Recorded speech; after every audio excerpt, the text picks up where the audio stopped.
시청자 여러분 안녕하십니까. 지금부터 전국현의 안보정론을 시작하겠습니다. 전국이 굉장한 지금 혼란 상태로 빠져들고 있습니다. 자, 여러분들 아시다시피 지금 현재 우리 국민의힘의 경우에는 11월 2일 날 있었던 장외 집회, 이거 이제 윤석열 탄핵의 빌드업이다. 그리고 방탄을 위한 집회다. 여기에 이제 초점이 맞춰져 있고요. 그리고 이제 야당에서는 지금 말씀드린 대로 탄핵 빌드업 하는데 매몰차게 지금 몰입하고 있어요. 자, 그래서 이제 정면 충돌을 지금 벌이고 있습니다. 자, 이러한 국면에서 이제 오늘 매우 중요한 지금 이제 한덕수 총리의 지금 예산안 지금 시정연설이 있게 되고, 그리고요 민당에서는 이재명이가 결국 골수 좌파들의 희망상 금투세를 도입하라는 거 아니에요? 그래서 부자 일종의 이제 감세 조치다. 이게 이제 개딸들이 강력히 반대하고 있어서 요거를 지도부에 맡겼어요. 예, 맡겼는데 한 달이 지나서야 오늘 입장을 내놨습니다. 자, 그래서 요 내용을 집중적으로 분석해 드리도록 하겠고, 그 다음에 검찰이 난리가 났네요. 자, 지금 이제 민주당에서 이창수 지검청장을 아무런 이유 없이 명분은 김여사 불기소 처분했다 이거죠. 요거를 이유로 해서 지금 탄핵 처리를 하겠다. 28일 날 탄핵을 한다. 이렇게 지금 결정을 내렸습니다. 그러다 보니까 지금 검찰들도 부글부글 끓고 있어요. 검찰의 반란을 제어하기가 어려우니까 지금 이제 이원적 접근법을 쓰고 있어요. 자, 심우정 검찰총장은 이번에는 안 한다.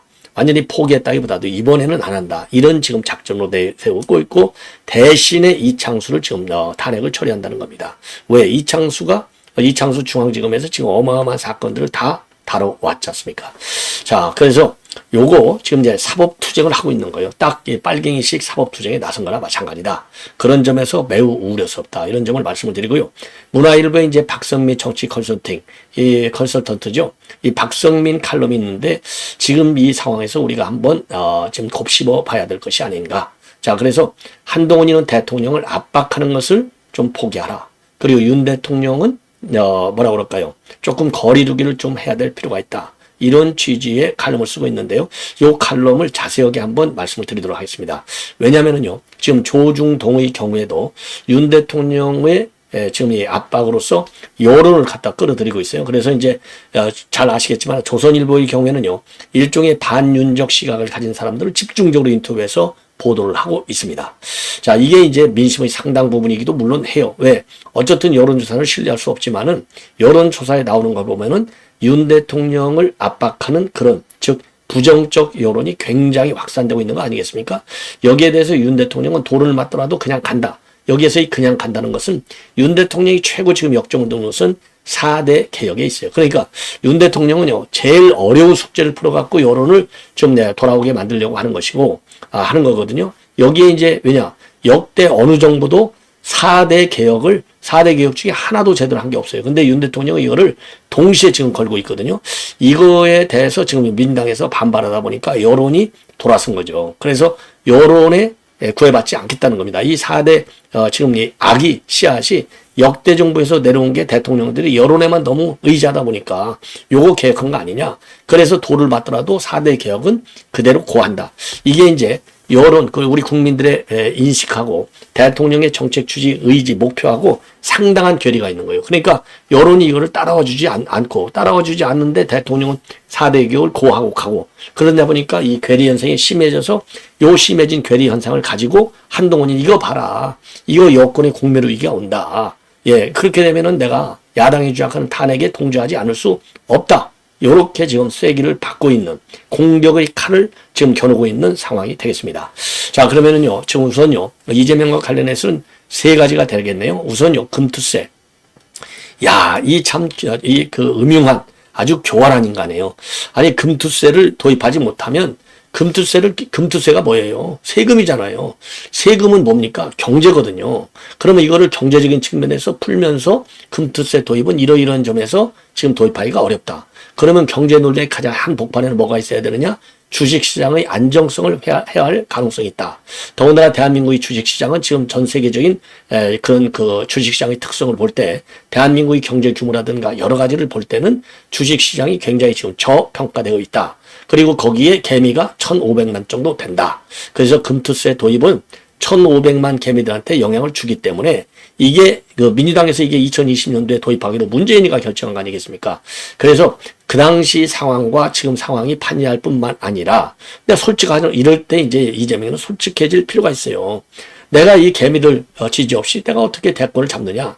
민주당이 어떻게 대권을 장악하느냐? 그래서 이런 측면에서는 이제 정무적 판단이 거기에서는 들어갈 수 있는 거죠. 예. 그래서 내가 이 금투세 도입은 어렵다고 본다. 그래서 이거를 유보가 아니고 폐지하겠다. 이렇게 나와야 될 거 아니에요. 자, 요걸 가지고 민주당에서는 왔다 갔다 했어요. 왔다 갔다. 그러다 보니까 의총에서조차도 싸움질이 나가지고, 예, 개딸파하고 비개딸파하고 싸움질이 나가지고 결론을 못 내리니까, 왜? 지금 이제 금투세 정책상이잖아요. 이거를 누가요? 진성준이가 끝까지 반대했지 않습니까?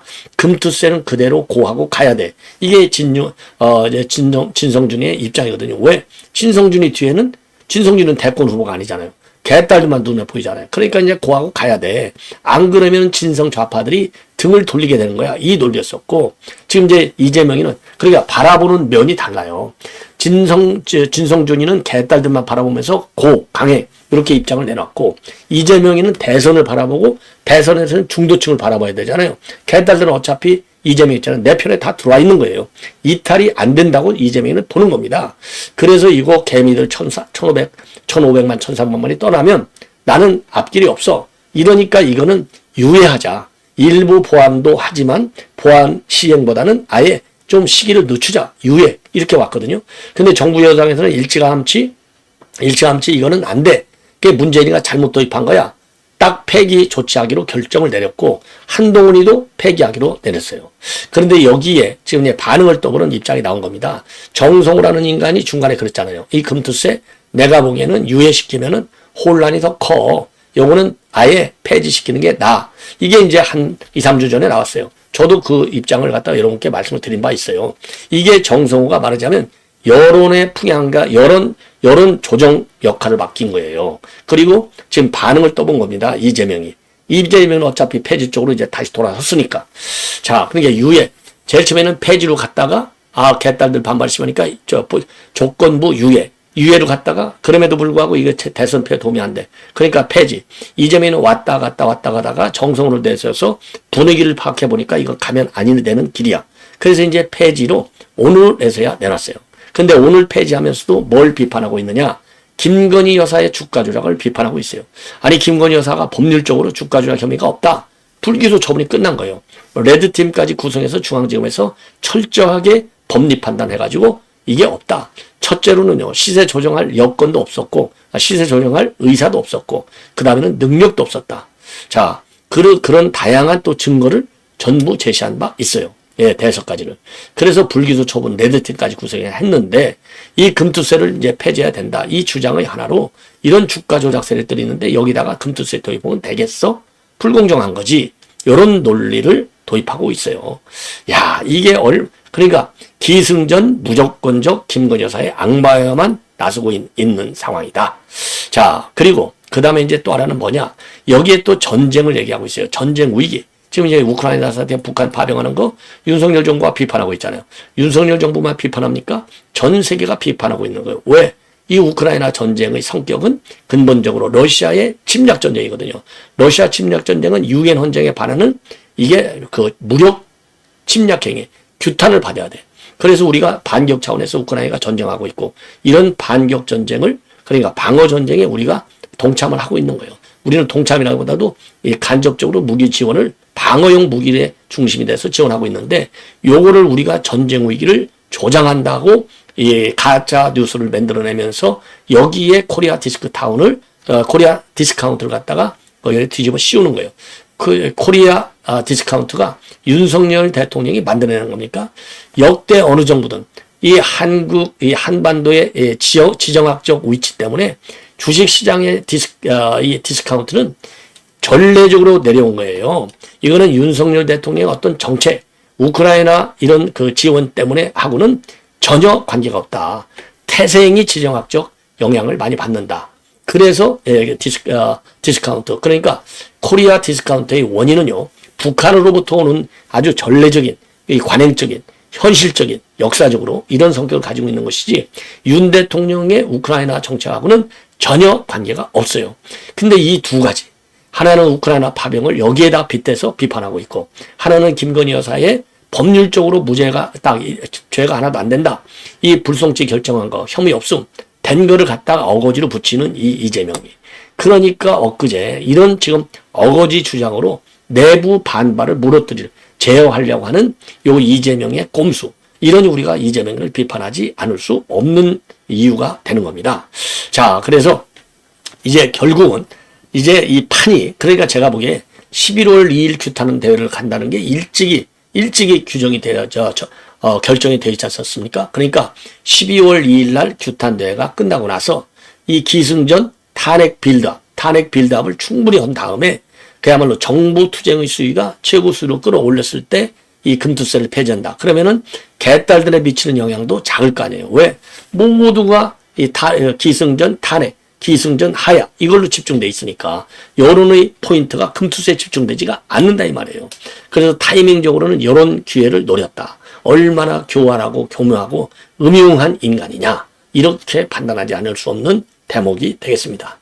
자, 그럼에도 불구하고 이번 집회는 뭐 다시 한번 말씀드리지만은 모든 면에서 그러니까 이제 그야말로 비상연석회의하고 당 차원에서 완전히 총동원령을 내렸고, 그런데 2만 명에도 지금 달하지 않았는데 이게 이제 그 책임론이, 야 이거 이재명이 등 돌리고 있잖아 국민들이, 요런 얘기를 안 들으려고 30만 명으로 처음에는 10만, 두 번째는 20만, 그 다음에는 30만 계속 부풀렸잖아요.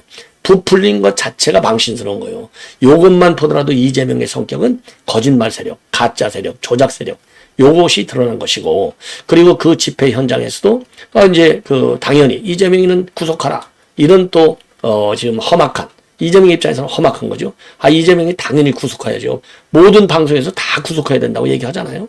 그리고 주진우도 공직선거법 이거 이제 1심 여고에서도 구속이 가능하다. 그런 선고가 나올 수 있다. 이렇게까지 얘기하지 않습니까? 그러니까 현장에서도 망신스러운 사태가 벌어지는 겁니다. 여러 가지로. 예. 자, 그래서 그리고 제일 중요한 것은요. 이번 11월 2일 규탄 대회가 국민의 그야말로 민생 경제를 파탄시키는 큰 원인. 예, 왜냐하면 전국을 불안하니까 민생 경제가 살아나겠어요? 안 살아나는 거죠. 그러니까 큰 틀에서도 그런 국가적인 현재 지금 이제 민생 경제를 살려하는 방국에 민생 경제를 말하자면 파괴시키는 전국 불안을 조성하는 행위가 된 거예요. 그래서 국민들이 이 규탄 집회를 비판하지 않을 수 없는 것이죠. 그런 점에서도 실패, 동원수에서도 실패, 그리고 현장에서도 이재명이 구속하라고 하는 우리 이제 국민들의 이 원성이 폭발이 됐다라는 점에서도 실패. 이렇게 하는 거 아니에요? 그래서 이게 실패하다 보니까 이 탄핵 이런 이제 우리는 접겠다. 그리고 오로지 개헌에만 집중했다. 이렇게 꼼수를 쓰는 작전의 후퇴를 지금 갖고 온 거 아니에요. 자, 그런데 이 탄핵을 포기하는 게 절대 아니에요.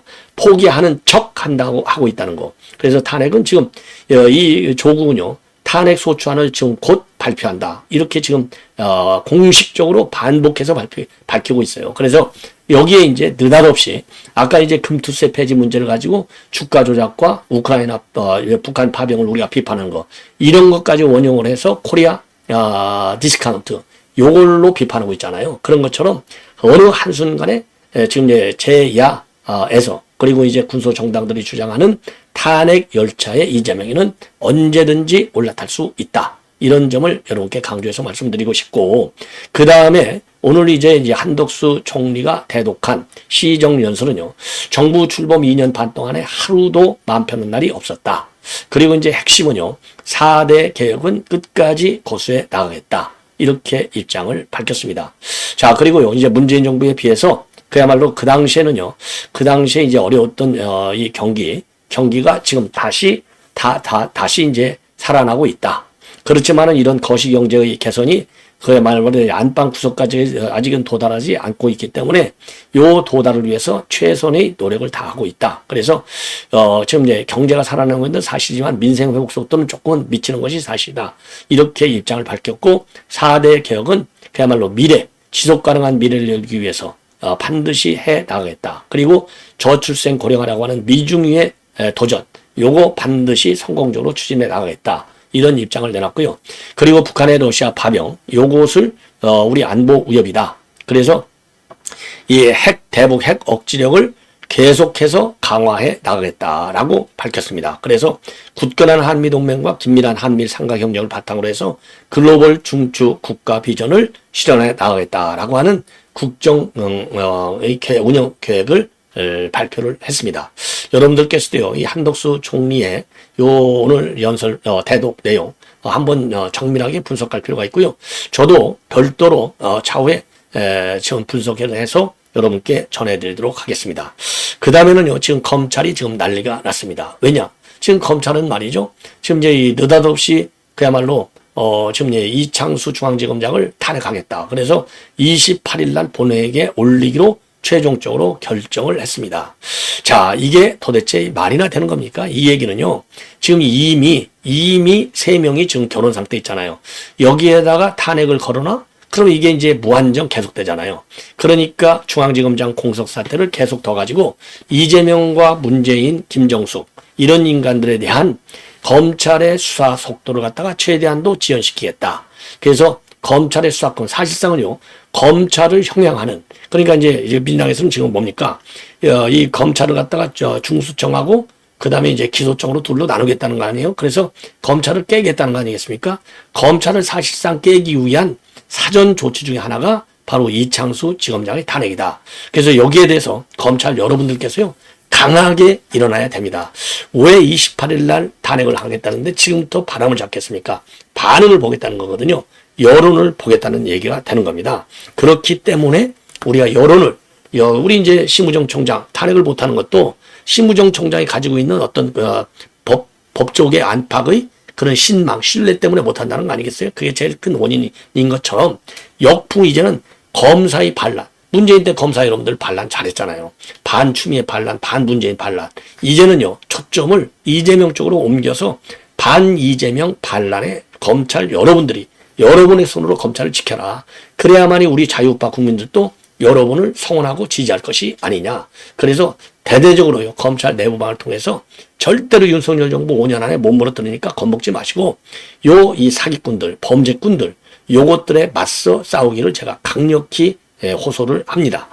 자, 이 정도로 해서 이거는 이제 말씀을 드리겠고, 마지막으로 지금 이제 그래서 예를 들어서 추경호 같은 경우는 범죄 방탄 카르텔이다.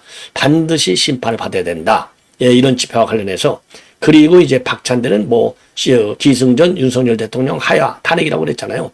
무책임한 이번 시정연설 나오지 않은 거. 그러니까 우리 여당은 집회를, 그리고 이제 민주당은 시정연설 불참을 쟁점화시키고 있어요. 그래서 무책임한 불통령, 불소통, 소통이 안 하는 거, 그 칼을 내려놔라. 이런 식으로 이제 비판의 목소리를 지금 키워나가고 있는 상황이다.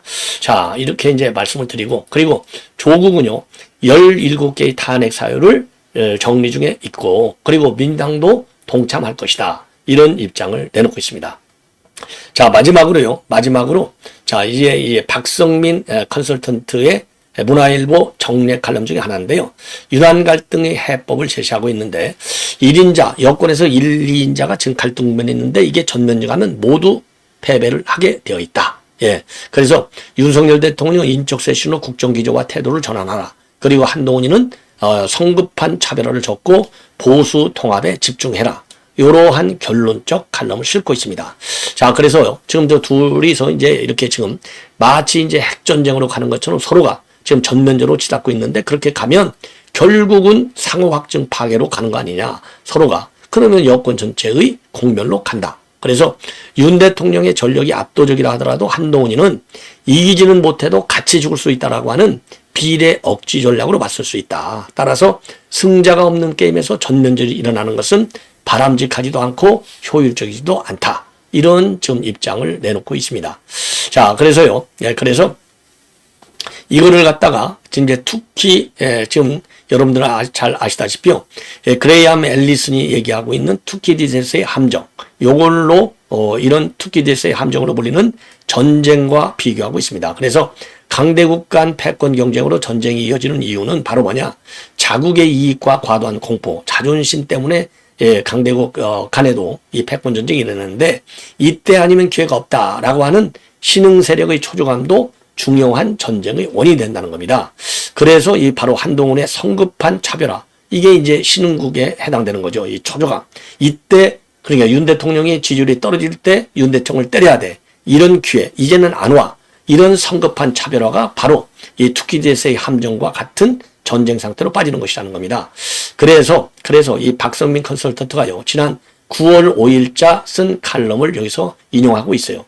한동훈이가 대통령과 성급한 차별화할 경우에는 대권 등반길에서 조기 실속할 수도 있다. 이런 이제 글을 지난 9월 5일 날 썼다는 겁니다. 그래서 9월 5일 날 쓴 칼럼의 내용을 보면요, 지금 이제 한동훈이가 지금 이제 윤 대통령을 때리고 있는데 둘 사이의 선택지들이 그래도 제법 그 당시에는 있었는데 지금은 이제 없어졌다는 겁니다. 그러면 그 당시에 이 박성민 컨설턴트가 내놓은 선택지, 윤 대통령한테는 첫 번째가 한동훈의 고립과 붕괴, 두 번째가 수평적 당정관계 수용, 세 번째가 당과 거리두기, 네 번째가 야당과의 직접 대화, 이런 주도적 선택지가 남아 있었는데 그 당시 가능성이라고 하는 제일 가능성 큰 것은 한동훈이의 고립과 붕괴 시도였고, 그 다음에가 뭐냐면은 당과 거리를 두거나, 그 다음에 세 번째는 야당과 직접 대화해서 한동훈이를 아웃시켜버리는 것이죠. 그 다음에 마지막으로가 수평적 당정관계. 이게 제일 어려운 것이 수평적 당정관계고 제일 쉬운 것이 한동훈을 고립시키는 거였다. 이런 얘기가 되는 것이고요. 그 당시 이제 9월 달에 이 한동훈에게는 어떤 선택지가 있었느냐? 윤 대통령과의 관계 회복도 하고 혁신도 하는 거. 두 번째는 관계 회복은 안 되지만 혁신만 하는 거. 그 다음에 세 번째, 관계 회복은 하지만 혁신은 실패하는 거. 이건 이제 반대적이요. 네 번째가 관계 회복과 혁신 모두 실패하는 것. 이렇게 됐는데, 자, 그래서 당 혁신을 통한 차별화가 가장 좋았겠지만은 대통령과의 관계 회복 없이 당 혁신에 성공하기는 어렵다. 이거 뭐 당연히 이게 딜레마가 되는 것이죠. 예. 그런데 지금 이게 이제 9월 달에 상황에서 이 박성민 컨설턴트가 선택지를 이렇게 나눈 거예요. 그런데 지금은 둘 다 선택지가 없다는 겁니다. 그래서 현 시점에서는 윤 대통령의 현실적 선택지는 그럼 뭐냐? 당과 거리두기 뿐이고, 한동훈이는 뭐냐? 선택지가 관계 회복은 안 되지만은 당 혁신은 성공시켰다는 것 이외에는 선택지가 없다. 결국 전쟁을 피할 유일한 해결책은 뭐냐? 대통령 한동훈 체제의 붕괴 시도를 포기하라. 그리고 한동훈이는 대통령 부부에 대한 압박을 자제하면서 당을 통합시키고 혁신하는데 박차를 가하라. 이렇게 지금 주장을 하고 있습니다. 자, 그래서 지금 이제 이 권력 투쟁의 이제 속성을 본다면, 지금 권력 투쟁의 속성을 본다면은요, 기본적으로 임기 반환점도 돌기 전에 미래 권력이 현재 권력인 대통령을 겨냥해서 차별화를 시도한 경우가 전례가 없다는 겁니다. 예. 자, 야당이 더군다나 국회를 지금 지배하고 있기 때문에 여당 대표가 대통령하고 차별화를 시도하면 정권 레임 등은 불가피하다. 그런데 권력의 속성은 공백을 허용하지 않기 때문에 더군다나 이재명이 하는 거 봐라. 탄핵 빌드업을 벌이는 상황 아니냐. 이런 상황에서 한동훈이가 김여사 특검 그리고 특별감찰관 이슈로 대통령의 항복을 요구하면 대통령은 상호 확증 파괴로 가더라도 전쟁을 선택할 수밖에 없다 이겁니다. 너 죽고 나도 죽자 이거예요. 쉽게 해서 대통령도 이렇게까지 압박하면 갈 대책이 없다는 거죠. 예. 자, 그래서 그 당시에 이 윤한 지난번 회동에서 21일 날 말이죠. 여당 의원 수십 명을 동원해서 김여사 특검법을 막았는데 앞으로 상황이 악화하면 감당하지 못한다. 이런 선전포고를 했고, 거기에 대해서 윤 대통령은 우리 의원들이 야당과 같은 입장에 선다면 나로서도 어쩔 수 없다. 이렇게 서로가 전쟁 선언으로 바꿨다는 겁니다. 자, 그러면 이제 이 차별화, 이게 이제 하나의 큰 핵심인데, 대통령 지지율 하락과 총선 참패는 윤 대통령과 친윤 책임이 크다. 그래서 책임은 큰데 책임감이 없고, 그래서 윤 대통령과 친윤은 그런 점에서 무책임하고 당의 위기, 정권의 위기를 넘어서 보수 계면의 위기 앞에서도 책임감을 찾아볼 수 없다. 이렇게 주장을 하고 있습니다. 자, 그래서 윤 대통령은 그야말로 이제 정권 교체를 지지했던 유권자, 여당 지지층을 더 이상 부끄럽지 않게,